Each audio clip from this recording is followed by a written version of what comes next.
as he watches his wife and 3 children play on this beautiful sunny day.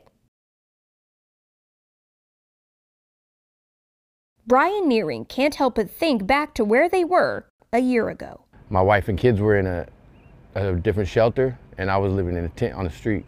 He's now counting his blessings that they found salvation here at the E. Claire Raley Transitional Living Center.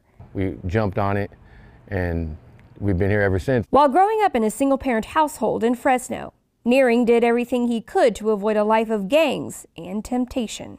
So I joined the Army to get out of that. He joined in 1996 and did 1 tour in Afghanistan while receiving several medals for achievement and honorable conduct until he got out in 2010 and struggled to come back to civilian life. When it's time to get out, they out-process you for like a month, and then you're out. And they tell you what to do, but you have to really jump through hoops and go find the resources, and at that time I wasn't ready to do it. Nearing turned to the streets and crystal meth. Yet there was one positive thing he did find along the way: his wife, Christina. When we had our 7-year-old, it was just me and her on the streets, living in tents and cars, and we were both kind of lost, so we found each other and stuck together through the whole thing, and now it's paying off good. Nearing and his wife would be homeless with their young children for 10 years until fate decided to give them another chance when Christina found a family-friendly program through the Salvation Army. And I came down for an interview, and I'd already been clean over a year, and they said, "What do you want to do?" And I said, "I want my family to go forward. I want us to go forward in life." And they said, "Well, this place can be for you, but you got to want it."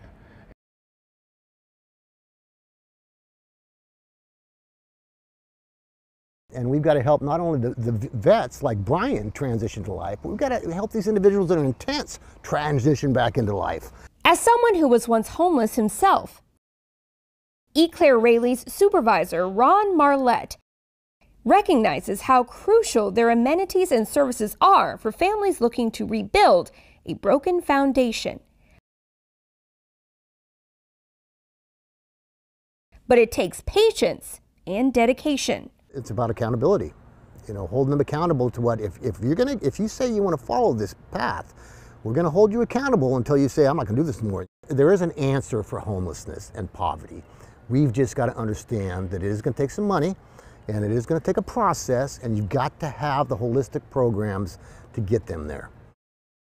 Today, Nearing and his wife both have jobs, 2 cars, and he's even getting his benefits from the VA, proving to the many homeless families on the streets of Sacramento that anything is possible. You got to reach out, and there's help out there, but you got to look for it, and you got to if you really want to get your life together, there's people out there like this place that can help you.